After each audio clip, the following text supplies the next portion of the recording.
नमस्कार दोस्तों, आपके अपने YouTube चैनल स्टडी विद प्यार पंकज में मैं एक बार फिर से आप सभी का स्वागत करता हूं। जैसा कि आज हमारा टॉपिक है तटीय मैदान और उत्तर भारत के मैदान। अब तटीय मैदान क्या होता है पहले आप ये जान लीजिए, फिर हम उत्तर भारत के मैदान के बारे में पढ़ना स्टार्ट करेंगे। जैसा कि आप देख रहे हैं मानचित्र, ये मैंने आपको भाबर का प्रदेश दिखाने की कोशिश की है और इस भाबर के प्रदेश का विस्तार जो है एक्चुअली में सिंधु नदी से लेकर तीस्ता नदी तक। कहाँ तक है? सिंधु से लेकर तीस्ता नदी तक। दूसरी चीज अगर हम बात करें, भाबर जो है, जो आपने हिमालय पढ़ा था, हिमालय की जो अंतिम या तीसरी पर्वत श्रेणी जिसको शिवालिक बोलते थे, जो सबसे नवीनतम पर्वत श्रेणी थी, उसके दक्षिण वाला एरिया ये आपका भाबर का प्रदेश है। ये भाबर प्रदेश के बाद तराई का प्रदेश आता है। उसके बाद ये गंगा का मैदान जो उत्तर भारत में आपको पड़ता है। उसके बाद ये आपके जो रेड कलर से आप लाइनिंग देख रहे हैं, ये आपका प्रायद्वीपीय भारत है। अब क्वेश्चन है कि तो फिर तटीय मैदान कहाँ है? ये जो एरिया है ये तटीय मैदान है। क्या है? तटीय मैदान है। अब इसकी उत्पत्ति कैसे हुई है, इसका निर्माण कैसे हुआ है, दोनों तरफ सिर्फ यही मुझे आज की क्लास में पढ़ना है। तो चलिए देखते हैं तटीय मैदान। एक्चुअली में बात अगर तटीय मैदान की जाए, इस तटीय मैदान का निर्माण प्रायद्वीपीय भारत में प्रवाहित होने वाली नदियों से हुआ है। किससे? प्रायद्वीपीय भारत में प्रवाहित होने वाली नदियां जो कि काफी लंबे अरसे से प्रवाहित हो रही हैं। तो आपको पता है, अगर नहीं पता है जान लीजिए, जब भी नदियां प्रवाहित होती हैं तो अपने साथ वो अवसाद लेकर चलती है। अवसाद अर्थात काट छाट करते हुए चलती हैं, जिसके साथ मिट्टी, बालू, कंकड़ आदि लेकर चलती, मलबा लेकर चलती, जिसको ज्योग्राफी के टर्म में हम अवसाद बोलते हैं। ठीक, वो जैसे नदियां आ रही हैं, आप समझिएगा, जैसे यहाँ से नर्मदा नदी प्रवाहित होते हुए आ रही है, तो यहाँ तक आपका सपोज दैट ये आपका सागर है, सागर यहाँ तक है, अर्थात अरब सागर। अरब सागर के विस्तार अभी यहाँ तक है, लेकिन अपने साथ मलबा ला रही है, और वो मलबा जो ला रही है वो एक्चुअली में आकर के यहीं पर गिर रहा है। धीरे धीरे धीरे धीरे वो मलबा, सपोज दैट ये नदी आ रही है, वो मलबा यहाँ जमा होता जा रहा है। नदी तो कंटिन्यू प्रवाहित हो रही है, तो कंटिन्यू अपने साथ मलबा ला रही है और मलबा जमता जा रहा है, पानी बढ़ता जा रहा है, जिसकी वजह से ये जो भारत, मुख्य भारत की भूमि थी, अर्थात प्रायद्वीपीय भारत का एरिया है, इससे इसका क्षेत्र समुद्र सागर की ओर बढ़ता हुआ जा रहा है, जिसका नाम है, जिसको हमने तटीय क्षेत्र दिया। तटीय क्षेत्र अर्थात वो एरिया जिसका जो मुख्य भूभाग से और जल से घिरा होता है, स्पेशली उसको तटीय बोलते हैं। तट, दूसरी चीज इसको इंग्लिश में कोस्टल भी बोलते हैं। तट को क्या बोलते हैं? कोस्टल। ये बात समझ में आई? तटों का निर्माण कैसे हुआ है? लंबे अरसे से नदियां प्रवाहित हो रही हैं, अपने साथ जो मलबा लेकर आ रहे हैं, वो मलबा कंटिन्यू उस जल में, उस सागर में, महासागर में जमता जा रहा है, जिसकी वजह से जो मुख्य भूभाग होता है वो सागर महासागर को उसका विस्तार होता रहता है। तो ऐसे क्षेत्र को हम तट बोल देते हैं। क्लियर? नदियां जो अपने साथ मलबा लेकर आती हैं, वो उस मलबे को, सपोज दैट ये नदी चली आ रही है और अपने साथ मलबा लेकर आ रही है, और मलबा यहाँ पर जमता जा रहा है, तो ऐसे मलबे को, यानी जलोढ़ मिट्टी का विस्तार जो है मलबों से, यानी नदियों के द्वारा लाए गए अवसाद से या मलबे से होता है। जल ओढ़ अर्थात जल के सहारे से उस मलबे को उस पर, उस नई जो पुरानी लेयर है उस पर ओढ़ा देना। जल ओढ़ से जलोढ़ का निर्माण हुआ है, जिसको इंग्लिश में एलुवियल सॉइल बोलते हैं। एलुवियल सॉइल इंग्लिश में जलोढ़ मिट्टी को बोलते हैं। क्लियर? ये बात इतनी समझ में आई है कि तटों का निर्माण कैसे हुआ? पश्चिमी तट, पूर्वी तट। पश्चिम दिशा में है पश्चिम तट, पूर्वी दिशा में है पूर्वी तट। क्लियर? आइए आगे देखते हैं।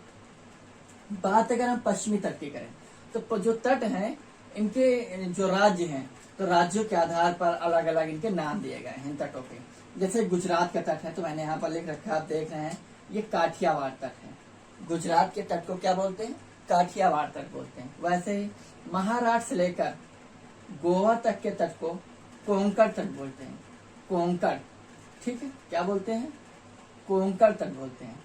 गोवा से लेकर कर्नाटक के मंगलौर, मंगलौर कर्नाटक का एक शहर है, मंगलौर, गोवा से लेकर मंगलौर तक के तट को कन्नड़ तट बोलते हैं।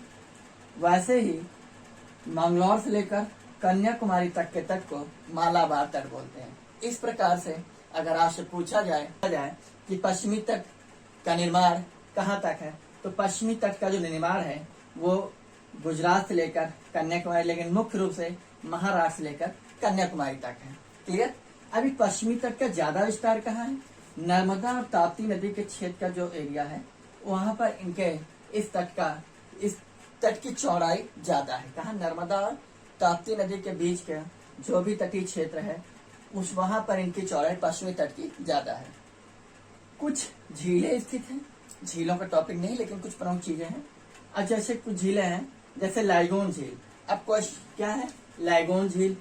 अब आपके दिमाग में आ गया कि लाइगोन झील क्या है। लाइगोन शब्द का अर्थ क्या है? तो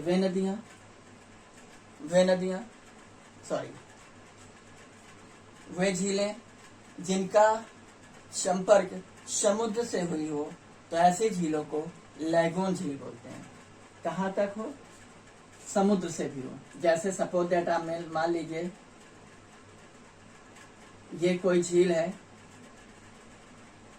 और ये यहाँ पर सागर या महासागर है, ये झील में पानी भरा हुआ है, यहाँ पर कुछ इसका संपर्क सागर या महासागर से है, तो लैगून झीलें जो है खारे पानी की झील हो जाती है। रीजन क्योंकि इस झील का संपर्क सागर या महासागर से होने के कारण लैगून झीलें खारे पानी की झील का उदाहरण हो जाती है। उसी प्रकार लैगून झील की अगर आपसे उदाहरण पूछा जाए तो केरल में वेम्बनाड झील। कौन सी? केरल में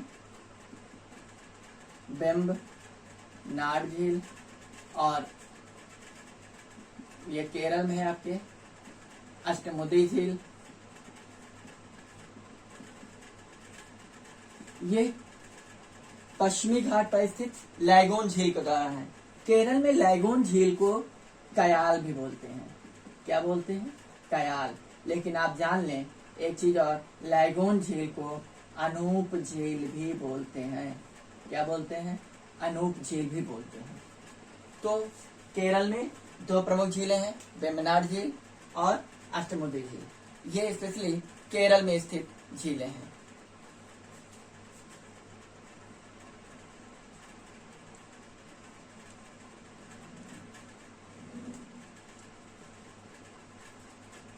जो पश्चिमी घाट की नदियां हैं, पश्चिमी घाट, पूर्वी घाट की नदियां, अब ये पूर्वी घाट के पहुंचेंगे, तो पश्चिमी घाट की नदियां काफी तीव्र गति से प्रवाहित होती हैं। इनकी लंबाई भी थोड़ा कम है और तीव्र गति से प्रवाहित होने के साथ ये नदियां जो है ज्वार नद मुख का निर्माण करती हैं, अर्थात एस्चुरी, इंग्लिश में एस्चुरी बोलते हैं और हिंदी में ज्वार नद मुख बोलते हैं। ठीक, ये अपने साथ ज्वार नद मुख का निर्माण करती है, इंग्लिश में एस्चुरी का निर्माण करती है। क्यों?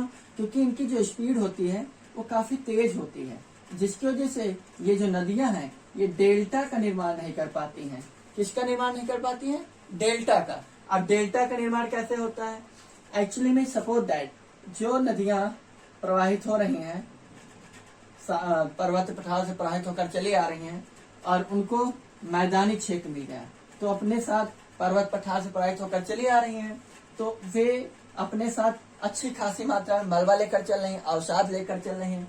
तो जब वो मैदानी क्षेत्र पहुंचती है तो उनकी गति मंद हो जाती है, उनकी स्पीड स्लो हो जाती है, जिसकी वजह से उनके द्वारा लाया गया जो मलबा है उनका अवरोधक प्रकट करता है। अवरोध प्रकट करने के कारण जिसकी वजह से जो नदियां होती हैं वो कई सारी वितरितताओं में अर्थात कई सारी धाराओं में विभक्त हो जाती हैं, जिसकी वजह से जो आकृति बनती है उसको हम डेल्टा बोलते हैं। डेल्टा नुमा आकृति बन जाती है, इसलिए इसको हम डेल्टा बोल देते हैं। आगे बात समझ में आइए। तो पश्चिमी घाट समझ में आया। गुजरात के तट को काठियावाड़ तक, महाराष्ट्र से लेकर गोवा तक के तट को कोंकण तक, गोवा से लेकर कर्नाटक के मंगलौर तक के तट को कन्नड़ तट, और कर्नाटक के मंगलौर से लेकर आपके कन्याकुमारी तक के तट को मालाबार तट बोलते हैं। क्लियर? मालाबार तट वही तट है जहाँ पर दक्षिण पूर्व मानसून से सर्वाधिक वर्षा होती है। क्लियर? आइए आगे बात अगर हम पूर्वी तट की करें लें, यदि हम पूर्वी तट की ओर जब चलते हैं तो पूर्वी तट का विस्तार जिस प्रकार से पश्चिमी तट का विस्तार मुख्यतः महाराष्ट्र से गोवा तक के तट को बोलते हैं, उसी प्रकार पश्चिमी तट को बोलते हैं। उसी प्रकार पूर्वी तट का विस्तार गंगा की एक धारा है जो दक्षिण को से अलग हो जाती है, मुड़ जाती है, जिसको हुगली बोलते हैं। और ये हुगली अपना मुहाना पश्चिम बंगाल के तट पर बनाती है और अपना जल बंगाल की खाड़ी में छोड़ देती है। तो हुगली से लेकर दक्षिण में कन्याकुमारी तक पश्चिम पूर्वी घाट का विस्तार है। जिस प्रकार मैंने आपको बताया था कि पश्चिमी तट का सर्वाधिक चौड़ाई नर्मदा और ताप्ती नदी के मध्य है, उसी प्रकार पूर्वी तट में सर्वाधिक चौड़ाई यहाँ पर तमिलनाडु में पाई जाती है। कहाँ पर सर्वाधिक पूर्वी तट की लंबाई चौड़ाई है? तमिलनाडु के तट पर। जिस प्रकार पश्चिमी तट को अलग अलग नामों से मैंने बताया है, जानते हैं, उसी प्रकार पूर्वी तट को भी उड़ीसा के तट को उत्कल तट, आंध्र प्रदेश के तट को उत्तरी सरकारी तट या आंध्र तट भी बोलते हैं, तमिलनाडु के तट को कोरोमंडल तट बोलते हैं। अब जिस प्रकार मैंने आपको बताया कि मालाबार तट में दक्षिण पूर्व मानसून से सर्वाधिक वर्षा होती है, उसी प्रकार लौटता हुआ मानसून से सर्वाधिक वर्षा तमिलनाडु के कोरोमंडल तट पर होती है। जिस प्रकार यहाँ पर पश्चिमी तट पर मैंने केरल में दो प्रमुख झीलें वेम्बनाड और राकीमुड्डी बताई हैं, जो कि कयाल झील केरल में बोलते हैं, लैगून झील का उदाहरण है। उसी प्रकार यहाँ पर भी मुख्य दो झीलें आपको मैं बता रहा हूँ। एक उड़ीसा के तट पर पाई जाती है, जिसको चिल्का झील बोलते हैं। और चिल्का की खूबी है, चिल्का भारत की सबसे बड़ी झील है, लेकिन खारे पानी की झील है। खारे पानी की झील लैगून झील है। मैंने बताया आपको लैगून झील खारी झील होती है, खारे पानी की झील होती है। यानी अर्थात लैगून झील जब भी आप सुने तो मान लें वह झीलें हैं जिनका संपर्क कहीं न कहीं से सागर या महासागर से होगा, तो वे झीलें खारे पानी की झीलें होंगी। उसी प्रकार आपके प्रदेश में पाई जाती है पुलिकट झील। कौन सी झील? पुलिकट झील आंध्र प्रदेश में पाई जाती है। तो चिल्का उड़ीसा में भारत की सबसे बड़ी झील, लेकिन खारे पानी की झील है। पुलिकट भारत की एक और झील है जो कि आंध्र प्रदेश में पाई जाती है। जैसा कि मैंने आपको बताया, पश्चिम घाट की नदियां जो अपना जल अरब सागर में गिरा रही, नर्मदा है, ताप्ती है, और गोवा की नदियां हैं जैसे मांडवी, जुआरी, कर्नाटक की शरावती, केरल की पेरियार और भरतपुजा। इस प्रकार की कुछ प्रमुख नदियां हैं जो कि पश्चिम घाट में अर्थात प्रवाहित हो रही हैं और अपना जल अरब सागर में गिरा रही हैं। वैसे ही पूर्वी और ये नदियां अपना एस्योरी का निर्माण कर रही हैं, अर्थात ज्वार नद मुख का निर्माण कर रही हैं। उसी प्रकार पश्चिमी पूर्वी घाट में जल गिराने वाली नदियां, जैसे मैंने आपको बताया था कि गोदावरी, कृष्णा, कावेरी कुछ प्रमुख नदियां हैं जो कि अपना जल, जो कि पश्चिमी घाट से निकल तो बेशक नहीं है, लेकिन अपना जल वो जो है कहाँ गिरा रही हैं? बंगाल की खाड़ी में। अब ये इनकी लंबाई ज्यादा है और इनको मैदानी क्षेत्र मिल जाता है, और मैदानी क्षेत्र मिलने के कारण ये नदियां डेल्टा का निर्माण करती हैं। तो आप ये जान लें, पश्चिम घाट की जो नदियां अपना जल प्रवाहित कर रही हैं, अर्थात अपना जल अरब सागर में छोड़ रही हैं, वे ज्वार नदमुक्त का निर्माण करती हैं। वहीं पर पूर्वी घाट में जल छोड़ने वाली नदियां डेल्टा का निर्माण करती हैं। डेल्टा का निर्माण कैसे होता है मैंने आपको बता दिया है। क्लियर? अब हम चलते हैं उत्तर भारत के क्षेत्र में। उत्तर भारत में ये जो आपको रेड लाइन दिख रही है, ये शिवालिक पर्वत श्रेणी मैंने दर्शा दी है। इसके दक्षिण में ये जो गोल गोल मैंने आपको सर्कल दिखाए हैं, ये दिखाने की कोशिश ये की है कि जो भाबर का प्रदेश होता है, एक्चुअली में ये जब नदियां हिमालय से निकलती हैं तो इनकी स्पीड बहुत तेज होती है। इनकी स्पीड बहुत तेज होने के कारण ये अपने साथ पर्वत या पठारों को काट छाट कर साथ लेकर चलती हैं, जिसकी वजह से इनके साथ बड़े बड़े शिलाखंड भी इनके जल के साथ प्रवाहित होते हुए चलते रहते हैं। लेकिन जब ये नदियां मैदानी क्षेत्र में पहुंचती हैं तो यहाँ पर शिलाखंड, मैदानी क्षेत्र में इनकी स्पीड कम हो जाती है नदियों की, जिसकी वजह से शिलाखंड को अपने साथ प्रवाह बहाकर नहीं ले जा पाती है, प्रवाहित कराकर। अब ये शिलाखंड एक के बाद एक रुकने लगते हैं, जिसकी वजह से इस क्षेत्र में पानी क्या होता है, वो इन पर्वत और पठारों, पर्वत के जो शिलाखंड हैं उनके नीचे से निकलने लगता है, और यहाँ पर पानी कई सारे मतलब चिथिर बिथिर हो जाता है पानी। और जैसे सपोज दैट ये शिलाखंड है, एक दूसरे के साथ एक दूसरे से सट कर ठहर गए, तो जो नदी आ रही है वो अपना जल जहां तक तो आपको नजर आएगा, लेकिन उसके बाद वो जल चिथिर बिथिर होने के बाद अर्थात इनके शिलाखंडों के नीचे से निकलने लगता है, और आगे जब शिलाखंड नहीं होते हैं तो फिर आपको ये जल नजर आता है। तो इस प्रकार से ये जो शिलाखंड है यही भाबर प्रदेश कहलाता है। तो कई बार क्वेश्चन बना है भाबर प्रदेश क्या खेती या किसानी या फसल उगाने लायक होता है? तो नहीं भाई, शिलाखंड है, इनकी जुताई कैसे करेंगे? तो जुताई नहीं कर पाएंगे तो बुआई का कोई सवाल ही नहीं उठता है। क्लियर? तो भाबर प्रदेश कैसा प्रदेश होता है? शिलाखंड वाला शिलाखंड युक्त प्रदेश होता है। जहां पर ये लाकर छोड़ती हैं इन शिलाखंडों को, उसको गिरिपात प्रदेश बोलते हैं। कई बार क्वेश्चन बन चुका है गिरिपात प्रदेश किसे कहते हैं? तो वह एरिया जहां पर नदियां अपने साथ बहाकर शिलाखंडों को लाकर छोड़ देती हैं उसे हम गिरिपात प्रदेश बोलते हैं। एक क्वेश्चन कई बार बन चुका है कि भाबर प्रदेश तराई के उत्तर में पाया जाता है, दक्षिण में पाया जाते हैं। तो यहाँ से मैं एक डायग्राम बना रहा हूँ, आप समझ लीजिएगा। जैसे मैंने आपको बताया था ये हिमालय है, समझिएगा, ये वृहद हिमालय है, उसके बाद ये लघु हिमालय है, उसके बाद ये आपका शिवालिक हिमालय है, ठीक है। उसके बाद ये आपका जो एरिया है ये आपका भाबर प्रदेश है। आगे बात समझ में इस माध्यम से, कौन सा प्रदेश है? भाबर प्रदेश। विक्रम आपसे अक्सर पूछ लेता है एग्जामिनर कि भाबर प्रदेश के बाद कौन से प्रदेश आते हैं? भाबर के बाद आता है तराई प्रदेश, तराई के बाद आता है बांगर प्रदेश, बांगर के बाद आता है खादर प्रदेश। अब तराई क्या होता है? अब सोचिए आप खुद ही, जल यहाँ पर आकर जब इनसे इनके बीच से गुजरेगा तो ठहराव लेगा, जब ठहराव लेगा तो इस एरिया में काफी अच्छी मात्रा में नमी पैदा हो जाएगी, जिसकी वजह से आसपास का एरिया जलमग्न हो जाएगा। जलमग्न होने के कारण ये एरिया काफी मतलब दलदली मिट्टी से, मतलब दलदल न हो, उसके से थोड़ा कठोर एरिया हो, तो उस एरिया को हम तराई प्रदेश कहते हैं। तराई प्रदेश बीमारियों का घर होता है, क्योंकि यहाँ पर मलेरिया, चिकनगुनिया टाइप की कई सारी बीमारियां आ जाती है। क्यों? जल भराव है, तो जल भराव में मच्छरों का घर बन जाएगा, और मच्छर चिकनगुनिया और मलेरिया जैसे, टाइफाइड जैसी बीमारियां को जन्म दे देंगे। लेकिन यहाँ पर आपकी धान की खेती अच्छी खासी हो जाती है, वे फसलें आसानी से हो जाती हैं जो जल की मात्रा जिनमें ज्यादा लगती है, सिंचाई की जिनमें ज्यादा आती है।